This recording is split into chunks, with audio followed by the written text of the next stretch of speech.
Magandang araw po sa inyong lahat. Ako po si Attorney Rene Bueno, ang Chief Executive Officer ng Counselor for Immigration and International Studies. Araw-araw sa aming social media accounts, sa Facebook, sa Instagram, at maging sa aming website na www.studyabroad.net.ph, marami po kaming natatanggap na mga inquiries, mga katanungan patungkol sa application for study permit in Canada, Australia, or even in the United States. Ang kadalasang katanungan ay, bakit ba nare-reject or nare-refuse ang kanilang application for study permit? At yan po ang ating pag-uusapan sa araw na ito. Ang isa sa mga pinaka-importanting dokumento na tinitingnan at binubusisi ng immigration officer ay ang inyong study plan or statement of purpose na inyong inilalakip sa ibabaw ng mga iba't ibang klaseng forms na hiningi ng Immigration Department sa inyo.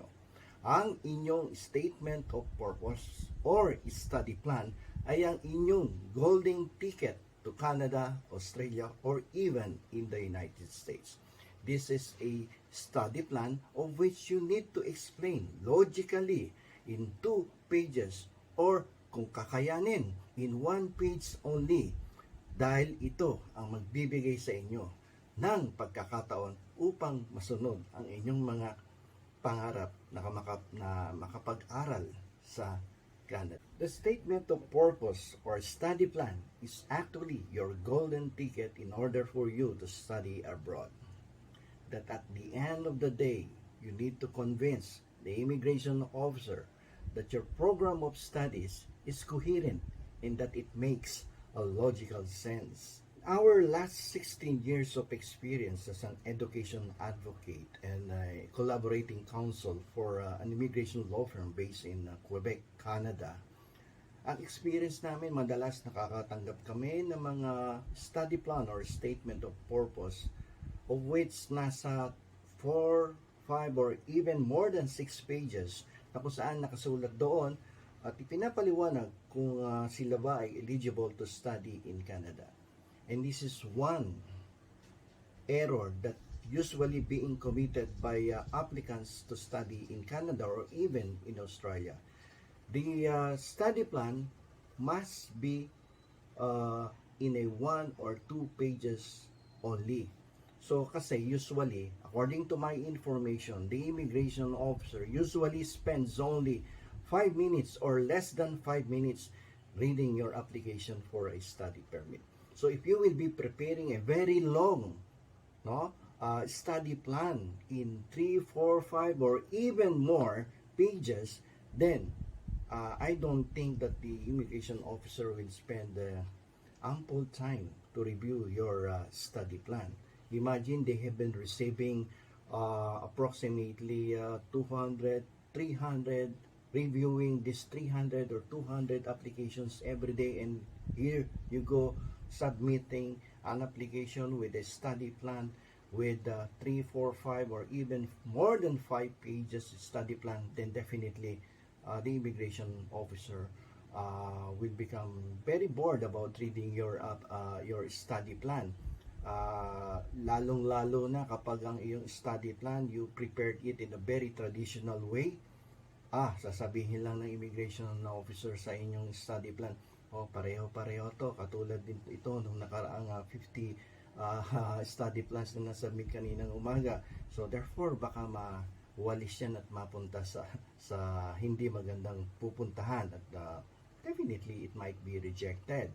So you need to be very careful in preparing your study plan, especially if you are already more than 25 years old. Yung mga between 25 years old to 35 years old, according to the statistics, medyo mababa na, sa 60% ang approval rate niyan.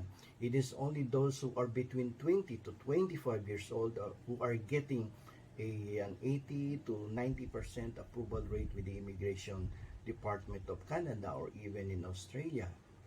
And there is, so you need to prepare a very smart study plan or statement of purpose, especially if you are already more than 25 years old, because as I have mentioned, those who are more than 25 years old will have a very little percentage of getting the approval of the immigration officer. So after 30 years old, the visa approval rate drops to 49% only.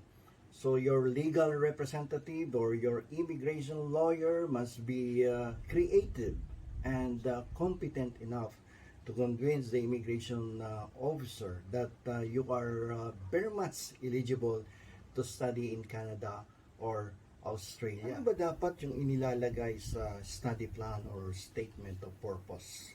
So let us move on to the assets and family ties, which is actually very important na ma-justify natin sa study plan that there is a strong family ties on the part of the applicant, no? Tsaka yung you have a great asset here in your home country that would compel you to go back after the completion of your study program. So actually, it is a very massive undertaking. If you will be retaining the services of an immigration lawyer or a legal representative, medyo massive yung magiging undertaking yan. Imagine the representative will be dwelling on your personal life and will extract all the information with in every aspect of your world, no, in order to check kung talagang merong compelling reason on your part to go back to this country, no. It will go up to the extent of diving into your very personal life. So you need to be ready kapag nag-retain ka ng legal representative na dapat ikikwento mo ang lahat-lahat tungkol sa iyong buhay, kung bakit ba mag-aaral ka sa Canada, ano yung primary purpose and objective mo, at sino ang susuporta sa iyo, gaano kadami ang iyong pera, at paano ka ba magsusurvive doon just in case you will be allowed by the government of Canada to study in their home country or even in Australia. So maraming factors you need to check. Kung fresh graduate ka, there is no problem. If you have just graduated 1 or 2 years ago, but for those who have graduated already more than 5 years ago, then it's going to be difficult, no, to explain to the immigration officer on why there is a long gap between your graduation up to this moment that you are filing your study application in Canada or Australia. Another thing na kadalasang sumasabit sa study plan or study purpose is your financial ties.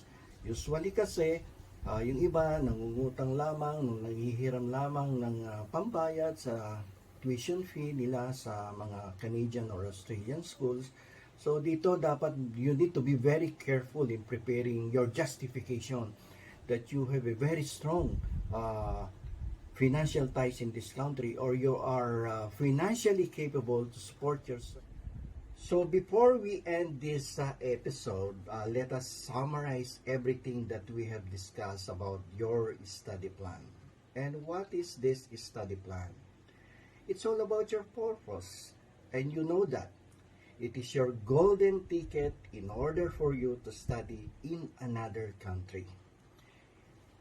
It is a document that you need to perfect. It is a very subjective piece of document that you need to get the attention of the visa officer within 10 seconds. Remember, within 10 seconds, you need to get the attention of the visa officer. And the secret to that is that you must have a very effective thesis statement. At the very beginning, your thesis statement must be creative and effective enough to get his attention, the immigration officer, and secure a favorable visa decision. Yan po ang study plan at inaasahan namin na sana ay marami kayong natutunan ngayong araw nito tungkol sa pag-prepare ng inyong study plan sa Canada, Australia, or even in the United States. Sa susunod na aming episode, i-discuss namin sa inyo ang mga iba't ibang uri ng dahilan kung bakit nadi-deny ang isang application for a study permit in another country. Muli, ito po ang inyong lingkod, si Attorney Rene Bueno, at nagsasabing magandang araw sa inyong lahat.